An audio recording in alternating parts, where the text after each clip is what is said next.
Good evening. This is Dr. Bernstein with the May 2016 version of our teleseminar. Let me give you the usual warning that the answers I give are guesses. I don't have the full history of a patient. I don't have a physical exam, and I'm not seeing the person who has written the question. So I just have a rudimentary guess at the estimates of the answer to the question, but these answers are meant for the large group of listeners who are hearing it, and they may learn something even though I may not have the adequate answer for the person who asked the question.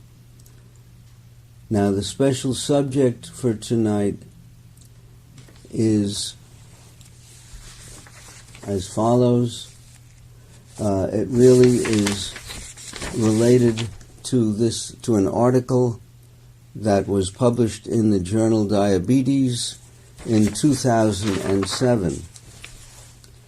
And the reason I am bringing up this subject is because people keep asking me, what can I do to make my diabetes go away? And usually there's nothing. But from time to time, we stumble on a supplement or a chemical or a prescription drug that may or may not bring back some beta cell function. And here we have an article that says that serum, and I'm quoting, serum levels of L-carnosine are associated with increased beta cell mass. Now, this was a study done on rodents, and apparently if they were supplemented with L-carnosine, their beta cell mass increased. So this is something that's worth noting. Anybody can try a supplement of L-carnosine, and maybe it will help. I'm not sure.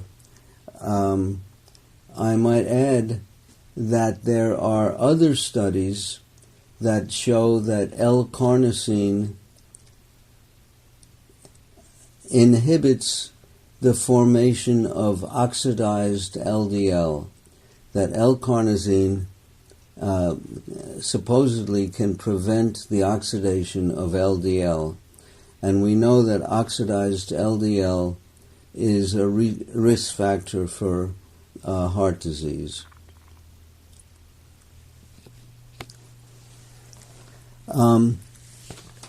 One reason why I bring up the subject of L-carnosine at this point in time is because I had pointed out that DPP-4 antagonists, a class of drugs that are being used to treat diabetes, type 2 diabetes nowadays, also can cause heart disease. So here we're recommending DPP-4 antagonists to reverse type 2 diabetes, and now I can no longer recommend DPP-4 antagonists, so we are instead talking about L-carnosine. So we now have L-carnosine that not only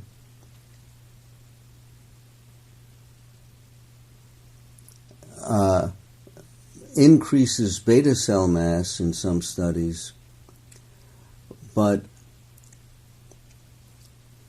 it also inhibits LDL oxidation. I might also point out that sambucus, which we recommend to treat colds early on, treat the flu if you catch it really early, also inhibits LDL oxidation. So here we have a combination. L-carnosine can both increase beta cell mass and inhibit LDL oxidation, thereby reducing the likelihood of heart attacks. Okay, we're going to go on to the first question. This patient says, "It has been such a life changer." I think she's talking about my book. "And he has normal blood glucose levels almost all the time. I say almost because when playing soccer, his favorite sport, his blood sugar spikes from adrenaline. Any tips on how to manage this? We don't want him to give him fast-acting insulin because of his fast drop off after soccer without any extra insulin." Okay, so apparently this is a mother who has a son who's doing well after reading my book, but because of anxiety before a soccer game, his blood sugar goes up.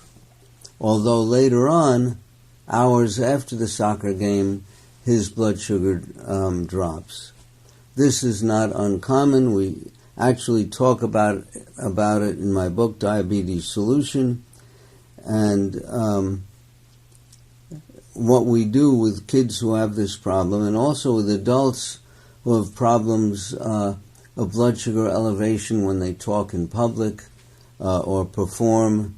I do this for many performers. We give them a beta blocker, and it stops the effect of adrenaline.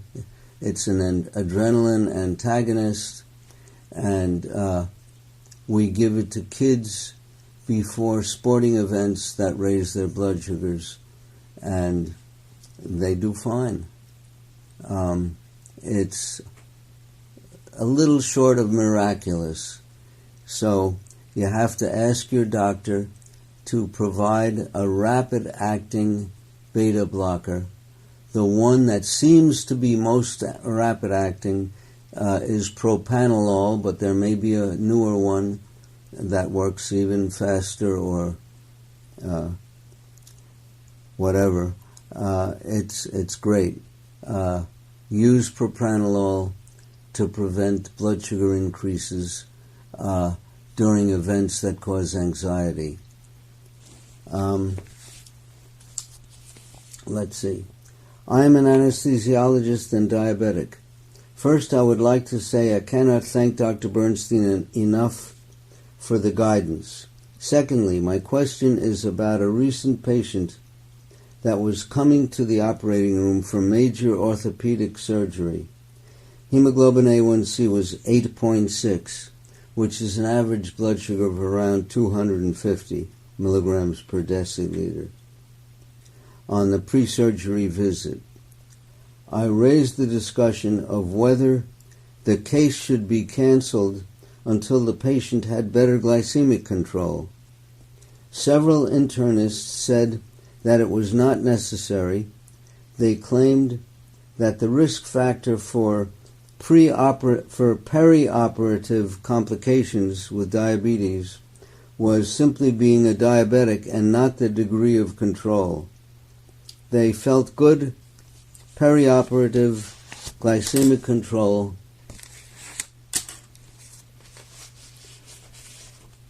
was all that was needed, but acknowledged that often this is not done well. Any comments?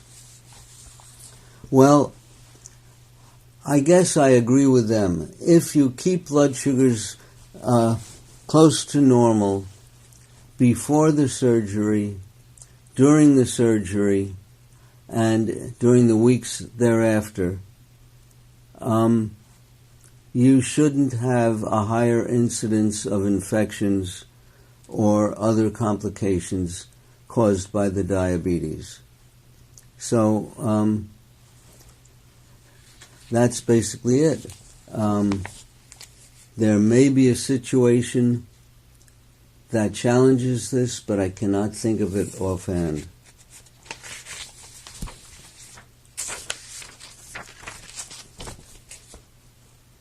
I was not overweight when I went low carb to control blood sugar spikes. I've added fats to keep my weight from dropping. What fats do you recommend? This person probably has not read my book. I have not been successful at using added dietary fat to foster weight gain. And I've told the story over and over of how I gave 4 people 900 extra calories a day. And we did it with olive oil, and to enhance the taste, we gave them, we added some Myers dark rum, and they all loved it. So they were very cooperative at taking in the extra calories. In 6 months' time, not one person gained 1 pound. It takes both insulin and calories, and certainly not insulin and glucose or insulin and carbohydrate, because then you have uncertainty in your blood sugar control. But rather what I've been recommending in my book and with my patients, and it works, is insulin plus protein. We increase the dietary protein considerably and are able to increase insulin somewhat, a little bit, moderate amount, not a lot. So we're not dealing with large numbers that give unpredictable blood sugars. We're dealing with moderate amounts of extra protein and moderate amounts of extra insulin. And that works. Would you recommend adding whey protein powder to foods in order to gain weight? Well, first of all, I don't even know if this person is a diabetic. I'll have to assume that it's only diabetics and their families that are listening to this broadcast.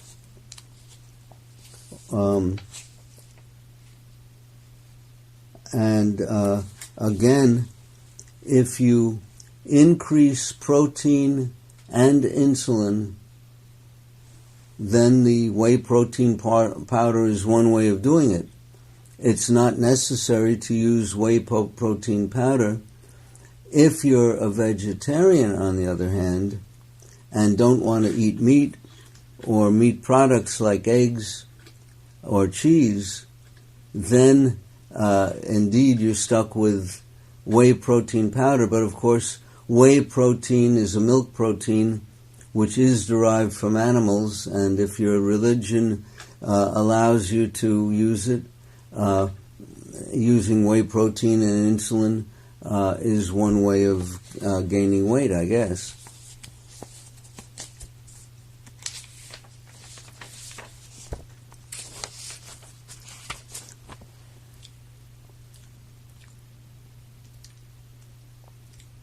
Is my new skin problem of moderate and worsening psoriasis connected to diabetes, connected to my diabetes?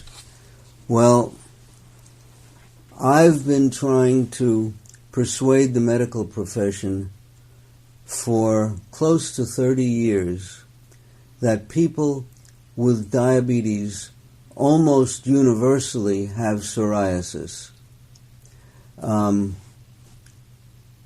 close to 100% of the new patients that walk in here to see me already have psoriasis. Most of them developed psoriasis before they developed diabetes.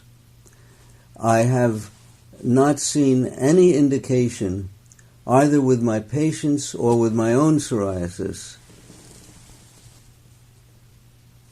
that it gets worse or better with regard to blood sugar control. Over the past 5 years, my severely psoriatic fingernails have gotten quite a bit better, nowhere near normal, but not as frustrating to care for as they had been. So the psoriasis waxes and wanes. It gets better and worse. And I don't think we know what makes it better or worse. I guess if you have some overlying inflammatory condition and inflammatory markers like tumor necrosis factor alpha or C-reactive protein or whatever go up, maybe your psoriasis will get worse. There's so little that we know about about predicting the progression of psoriasis, but I don't think it has to do with blood sugars. And that's about all that I can say. It's a shame that my many attempts to publish the strong association of diabetes and psoriasis have been unsuccessful. The ADA refuses to publish that information. And when I contacted a publication of the National Psoriasis Foundation, they said, we're interested in psoriasis, not diabetes. So life is frustrating. I have a 30-year-old son who was diagnosed in 2015 with type 1 diabetes. He is severely learning disabled. He takes one basal injection of Toujeo 15 units per day and is thriving. His A1C is now 4.9. By the way, Toujeo is the Lantus insulin that is highly concentrated, 300 units per cc, and was, I guess, devised to help cover the high carbohydrate diet that many diabetes associations are pushing. So to give them smaller shots and cover their eating all day long, they came up with Toujeo. Anyway, let's see. If we continue to keep his blood sugars consistent, do you think the honeymoon period will last indefinitely? And do you think only a basal injection is needed? Okay, well, first of all, I don't like Toujeo because you can't adjust it precisely because it's so potent. I also don't like it because it's glargine, and therefore there's just the evidence associating glargine insulin with a variety of cancers is just too strong. And since we have other insulins, there's just no reason to use an insulin that's associated with malignancies. But getting down to the real question, keeping blood sugars absolutely normal and level, in my experience, has been associated with perpetuation of the honeymoon period. And I've even seen situations where we had a patient in the honeymoon period for years, and then for reasons beyond his control, he stopped his low-carb diet. I shouldn't say beyond his control. His wife was pushing him to eat a lot of carbohydrate because the ADA was recommending it. And his blood sugars went up and the honeymoon period went away. So I've seen extended honeymoon periods with normal blood sugars, and I've seen them disappear when people stop normalizing their blood sugars. Do you see any type 2 diabetics who are thin and underweight? If you are thin, how would you know what type of diabetes you would have?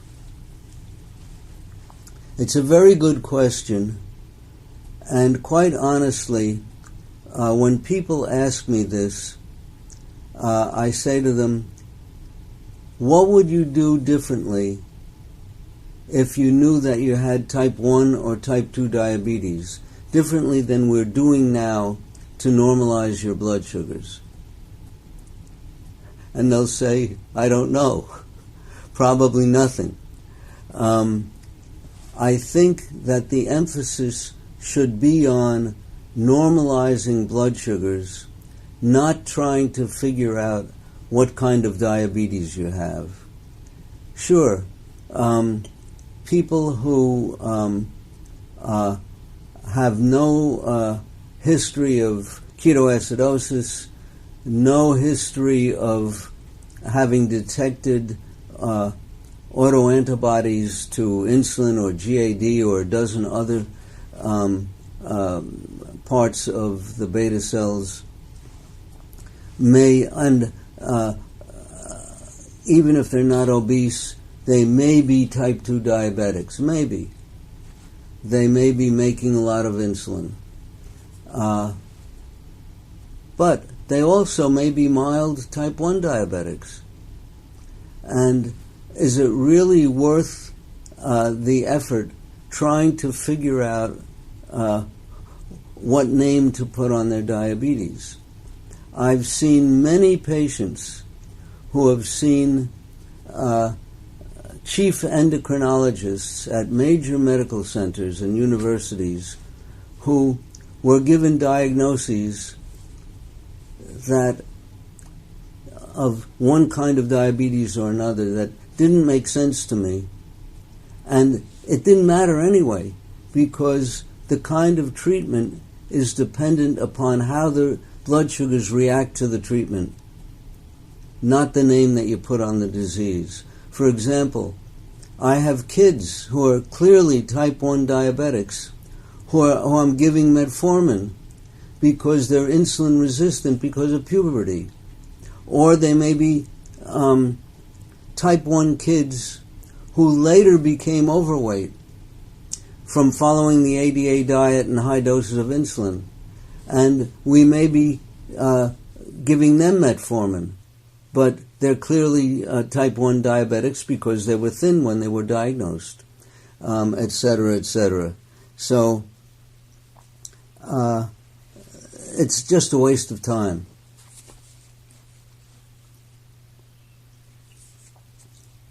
You have stated that you intend to begin treating patients who still have beta cells with incretin mimetics, not just as an appetite suppressant, but also to facilitate beta cell recovery or regeneration. And then the patient is asking me to comment. Well, I just mentioned that we're no longer recommending the DPP4 antagonists such as Januvia and so on, because of the studies that show them associated with heart disease.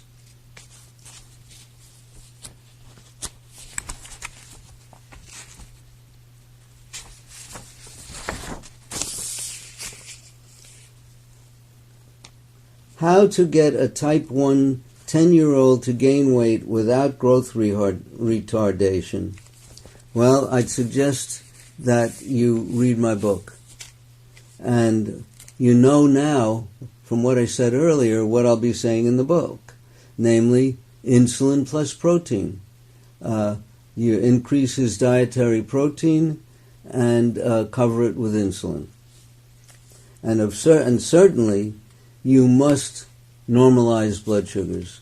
Diabetic kids who do not have normal blood sugars rapidly fall off their growth curve, and then when you return their blood sugars to normal, they return to their growth curves, both for height and weight. Next question.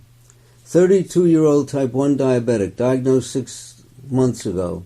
I would like to train for a 200-mile bike ride in the summer, but want to do so in a way that keeps my blood sugar as close to normal as possible, as recommended in your book. What is the best way to fuel my rides and restore glycogen while keeping blood sugars at target? Well, first of all, there's a myth that permeates the physical training profession, permeates the medical profession, and namely that you can do something diet-wise to increase your glycogen stores above the normal glycogen stores that your body is capable of making.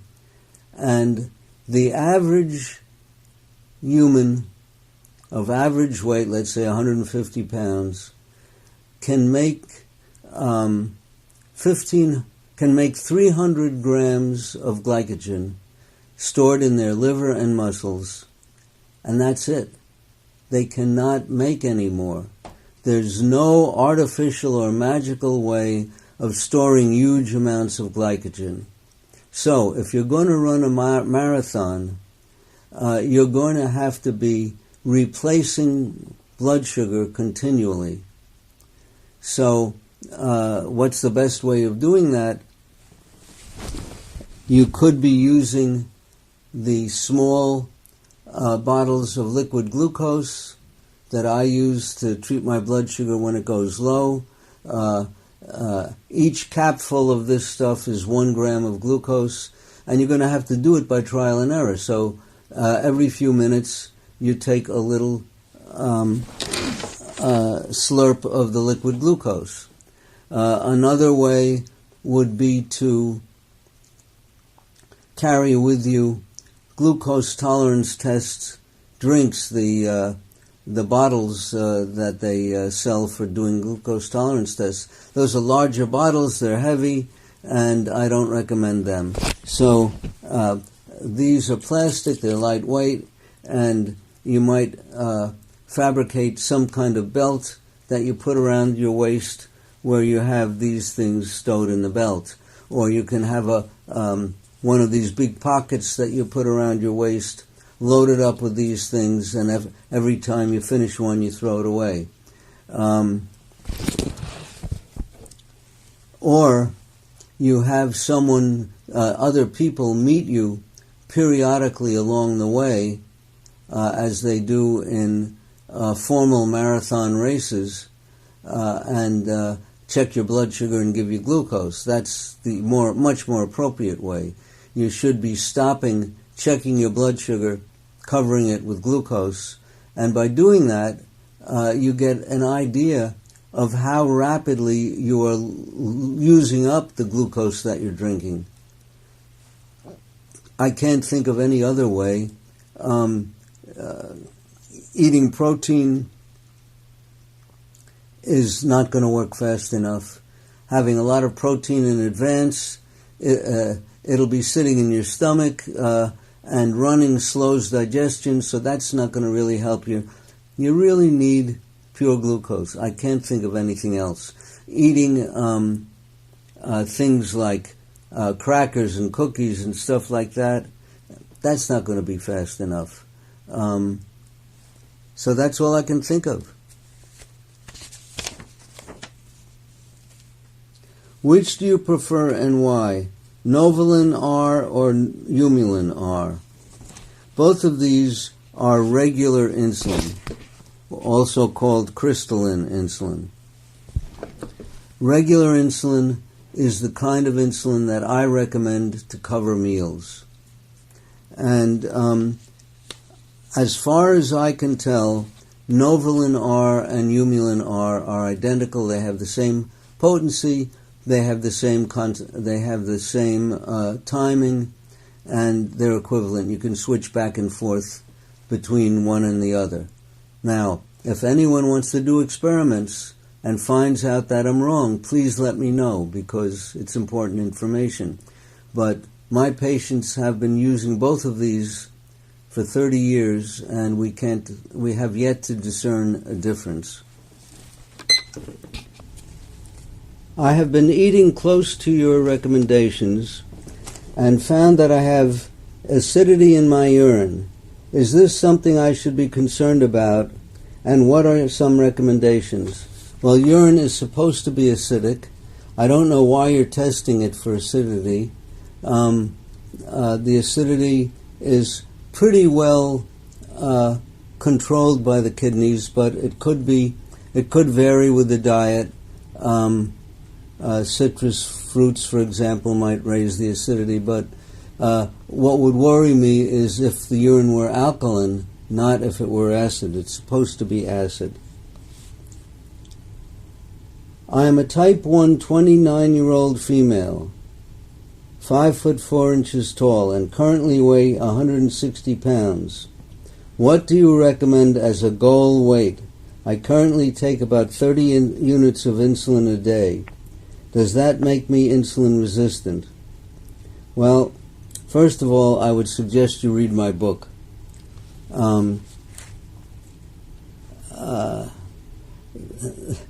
One can't just off the bat recommend an ideal body weight. What you can do is try to grab skin fold thickness around the waist. If the camera sees it right over here, I'm grabbing my skin fold thickness, which is a little under a centimeter. I guess it's maybe a half or 3/4 of a centimeter.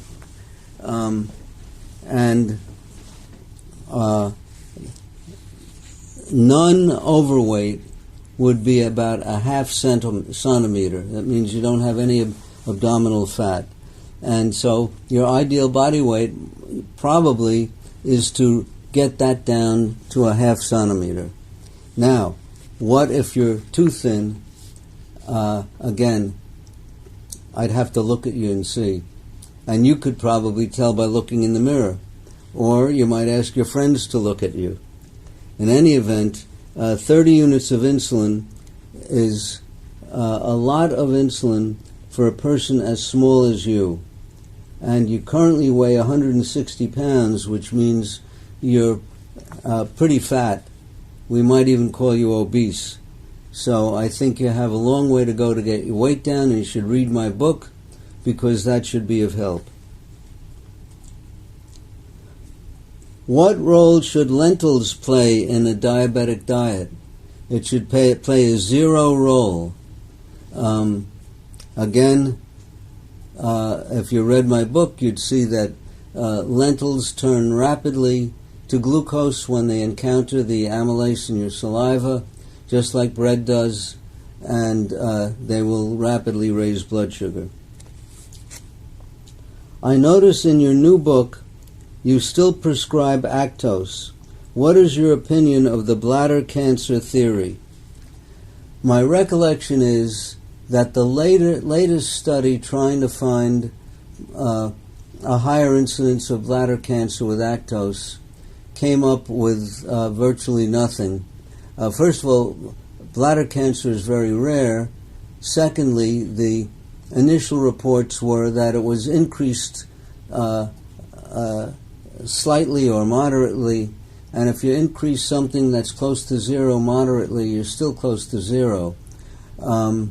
I still use Actos when I have no other options, and my objection to Actos is not the bladder cancer thing, which looks like it's been negated, but rather the increased rate of fractures, and also the fact that some people experience fluid retention when they take Actos, which the generic name is pioglitazone. And when I do prescribe Actos, which can be very effective for lowering insulin resistance, I might also add that this is one of the drugs that's been associated with increasing beta cell mass. So It may prevent beta cell burnout. At least there's some studies that suggest this. The trouble is that it can cause fluid retention, but if I have a patient taking Actos, I ask them to press on their tibia, that's a bone in the leg, to see if they have edema. And if they are getting pretibial edema from the Actos, I have them stop it.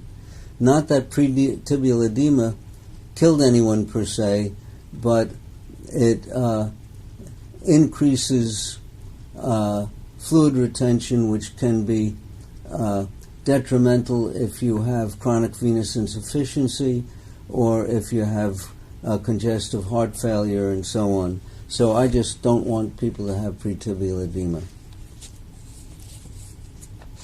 Otherwise, I have a number of patients who don't get edema from it, who are using Actos and find it of great value at keeping blood sugars down.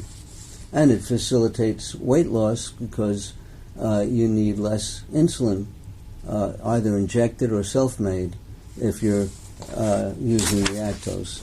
Similarly to metformin.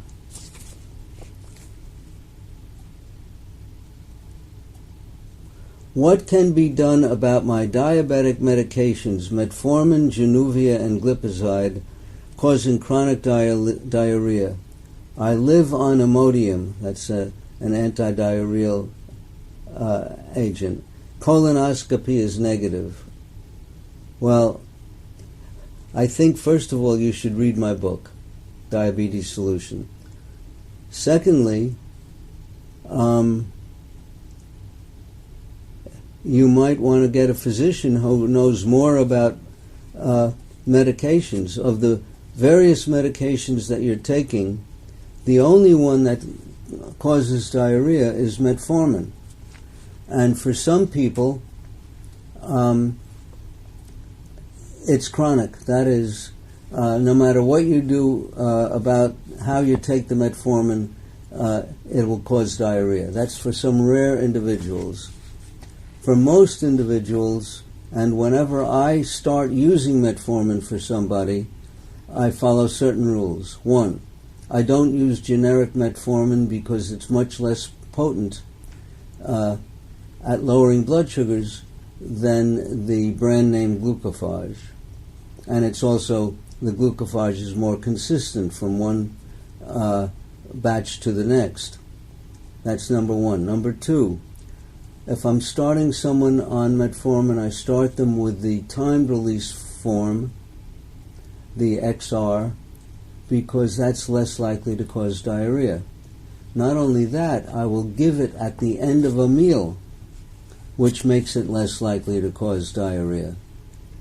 So then I'll build up the dosing over time, gradually, and if you do it slowly, you're less likely to have diarrhea. Whereas if you start rapid-acting metformin and at full dose right away and give it before meals, you have a very high likelihood of causing diarrhea. So you have to use the metformin properly, and preferably glucophage. Secondly, I am reluctant to use Januvia because of its association with heart failure. I certainly will not use glipizide because of a very strong association with heart disease, plus the fact that it can cause hypoglycemia in a less predictable fashion than insulin. With insulin, you know how much each unit of insulin lowers you. With glipizide, because it depends in part on the digestion and when you took it and whether there's any food in your stomach and so on, you can't really predict the effect upon your blood sugar. So I would not use metformin, I would use glucophage, I would use the XR. I'd start very gradually and experimentally, and if the diarrhea doesn't go away, I'd discontinue it. I would not use Januvia, and I would not use glipizide. Now, it's possible that Avandia, which is related to the lactose that we spoke about earlier may be of value. But again, we worry about fractures, and also, to a lesser degree than lactose, we worry about fluid retention.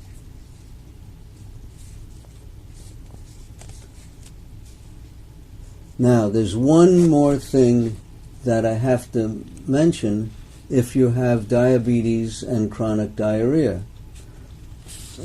And that is, and I've mentioned this before, that 25% of diabetics have common variable immune deficiency.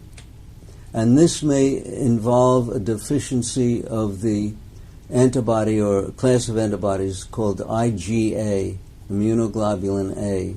And if you have an IgA deficiency, you can get diarrhea just by virtue of having that deficiency, unrelated to other medications. So that's something that has to be double-checked.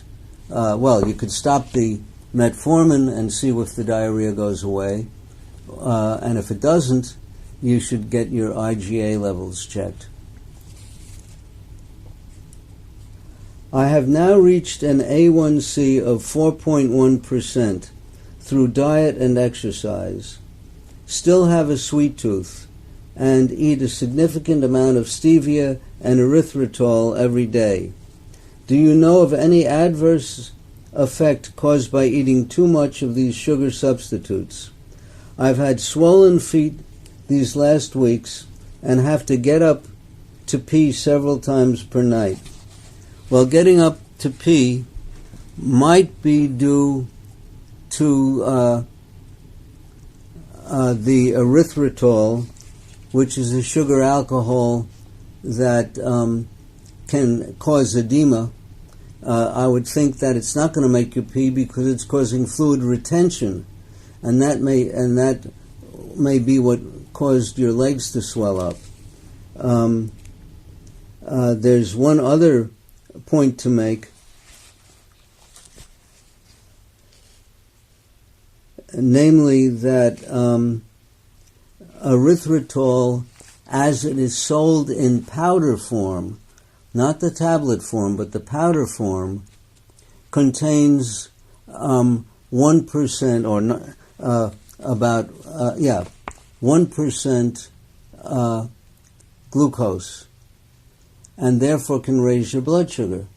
And if you're eating large quantities of it all day long, you're going to raise your blood sugar just from the glucose that's in the erythritol. In the tablets, you don't have glucose, so they probably are benign. The stevia, I doubt, is a problem, but there is also adulterated stevia. You have to make sure that the stevia you're purchasing is pure stevia and not extract of stevia mixed with a sugar, which is the more commonly sold form. So now, if you were using the powdered erythritol and adulterated stevia, your A1C would not be 4.1%. So it might have gone up from there if you're using these contaminated sweeteners. But as I said, the erythritol can be the cause of the swelling in the legs. Now, there are other means of dealing with the craving for sweets.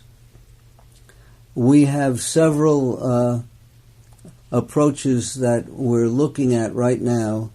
We're testing them out. We have our fingers crossed, and at a future date, if I'm convinced that these approaches are really effective, we will discuss them. And these are approaches that supposedly work for any kind of addiction, not just addiction to sweets. I have moderate to severe macular edema, being treated with Avastin. Each time I try to exercise, I end up with dark spots in my vision that last a few days and then go away. Is there any sort of exercise you can recommend to avoid the spots? Well, if the dark spots are little tiny things like pinheads or like the period at the end of a sentence. They're probably red blood cells. And the exercise is probably causing microhemorrhages and probably should be changed. The person to tell you what kind of exercise you can tolerate would be the retinologist who's treating your macular edema. I might, however, point out one thing. I've seen a number of diabetics who come here with the chief complaint of macular edema, and I talk their retinologist into giving me 6 months in which to normalize their blood sugar and then wait to see what happens. And in each of these cases, the macular edema has reversed, and in each of these cases, the retinologist has been astounded, said he's never seen such a thing before. And the reason they've never seen it before is because doctors are not advocating normal blood sugars. And very few people out there know how to achieve normal blood sugars. So the first treatment for diabetes-caused macular edema should be normal blood sugars. That doesn't mean that I object to the Avastin. The Avastin has been extremely effective and may work even if the blood sugars are kept elevated. I'm just not sure.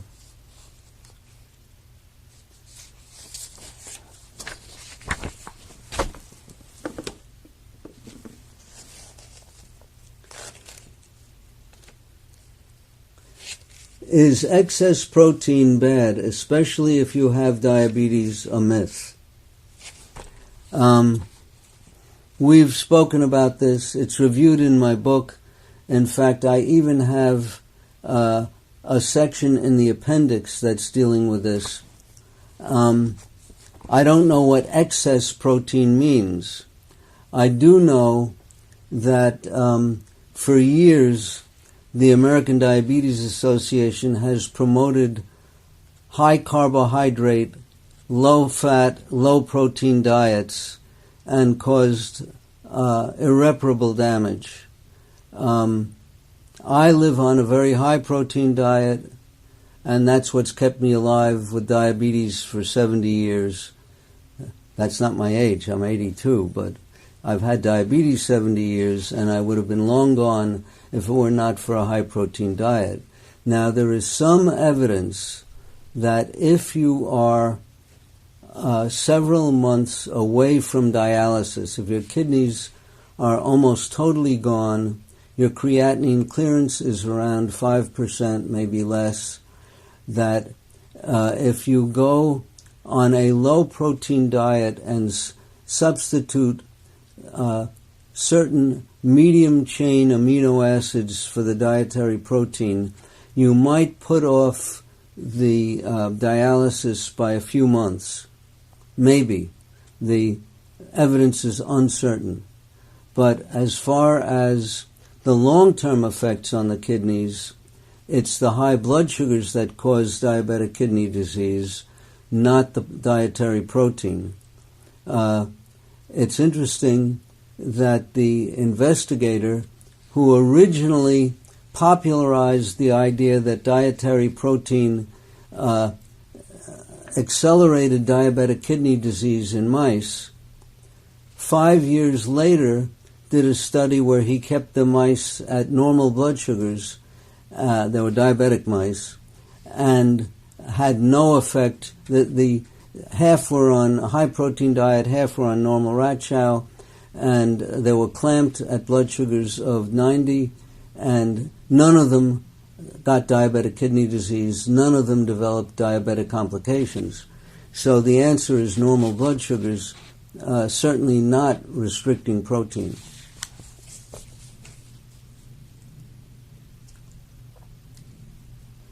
My understanding is that if one exercises long enough, at some point muscles exhaust their stored glucose and need more. At this point, you're either getting it from food or drink or from gluconeogenesis. Gluconeogenesis would be conversion of protein to glucose, and in this case it would be breaking down your muscles and converting them to glucose. Insulin is still required to utilize the glucose. In other words, if you are exercising beyond that point and don't have enough insulin to utilize the glucose consumed or generated, your blood sugar will rise. Well, the patient didn't ask any questions, and I would suggest that he or she read my book, Diabetes Solution, and what we find is that in order for exercise to bring down your blood sugar or not raise your blood sugar, you need a certain amount of insulin. We have no simple way of measuring what your serum insulin level is while you're exercising. We know for sure that if it's 0, your blood sugar is going to go up. We don't know what level it should be for a given kind of exercise to prevent a blood sugar increase, but insulin is necessary. So either you have to make it yourself or you have to inject it. And people who take basal insulin injections, like type 1 diabetics who are taking basal insulin, usually have enough basal insulin on board to cover their exercise. But I have some patients who are taking basal insulin, and when they exercise, their blood sugar goes up.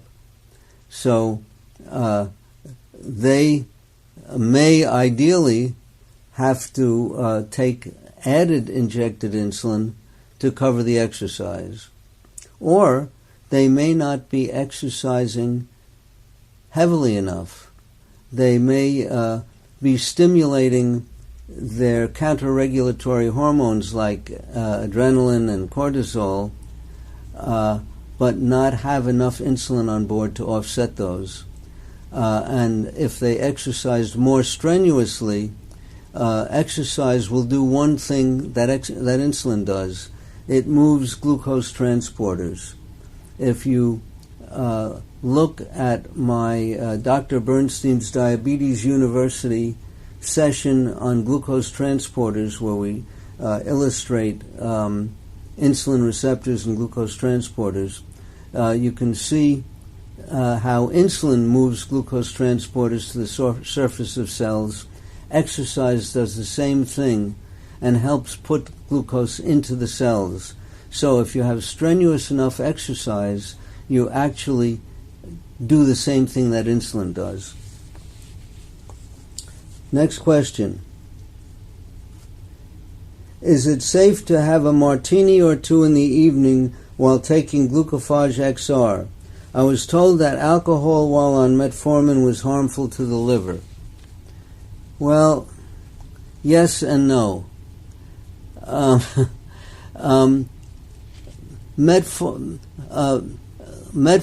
or glucophage is metabolized by the liver.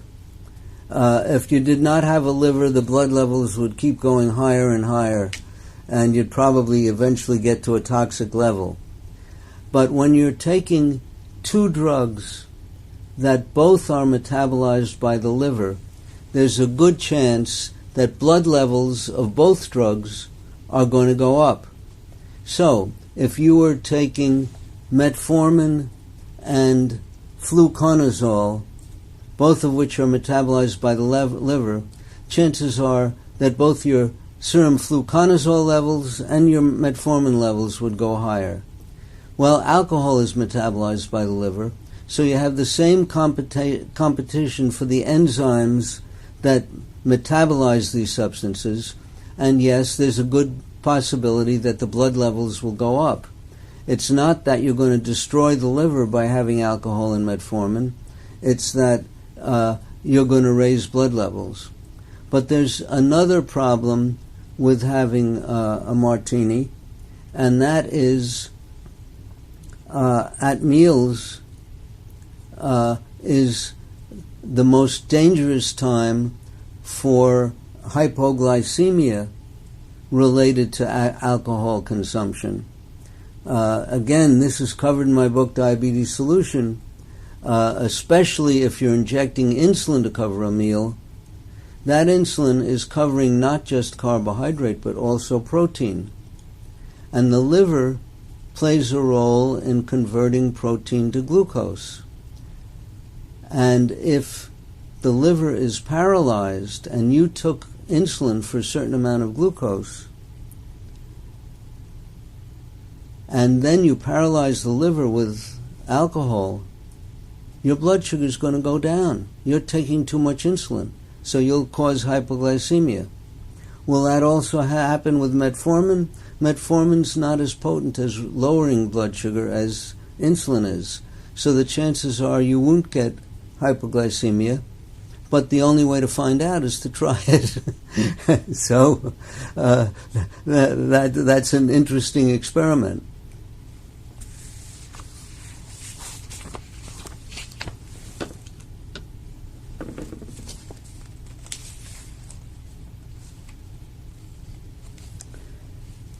Type 2, following your diet, on glucophage XR, which is metformin. A1C of 5.2, would like to get it below 5%. Would Januvia be an option, even though it increases production of insulin, therefore increases beta cell burnout? Well, if anything, Januvia has the opposite effect, does not increase beta cell burnout. It will lower blood sugar slightly, and as I've mentioned previously, there is the slight chance of increasing heart disease, so there is a risk associated with the chronic use of Januvia. I would, if I had a patient, I would give them the choice of Januvia or a little bit of insulin, maybe one shot of 1 or 2 units of Tresiba per day, and let the patient decide. I'd give him the pros and cons of both treatments and let him decide, or her. Which is better, Glycet or acarbose, and why? Glycet and acarbose are both alpha-glucosidase inhibitors. These are substances that stop the enzyme that breaks down complex carbohydrates into glucose. We have amylase in the saliva that does this, but alpha-glucosidase does this in the intestines. And the American Diabetes Association, very interestingly, recommends high dietary doses of complex carbohydrates, and then says take Glycet or acarbose to stop you from digesting them. So it stops you from digesting them, or partially stops it, and then your intestinal bacteria digest them, and you produce methane, which has what people generally consider an unpleasant aroma. So here you have the ADA getting plenty of advertising income from acarbose and Glycet, advocating a high carbohydrate diet so that they can advocate the sales of these products, and then giving you the products to offset the carbohydrate that you're eating. Neither of them make any sense.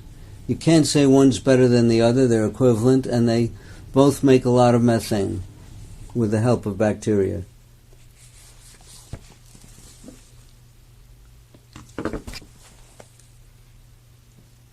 Do you see any problem with eating 2 to 3 ounces of canola or olive oil with each meal as the best way to add calories and help gain weight?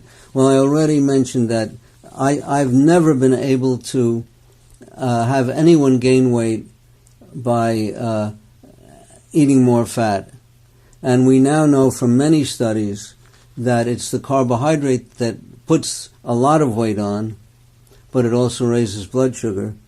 And if you're diabetic, the key would be protein plus insulin. And that's what we advocate in my book, Diabetes Solution. Now, we're at the end of tonight's seminar. I should remind you that the next teleseminar will be on June 29th, 2016. Thank you so much for listening. Take a peek at Dr. Bernstein's Diabetes University, and you'll get many more answers than we've given you tonight. Lots of luck.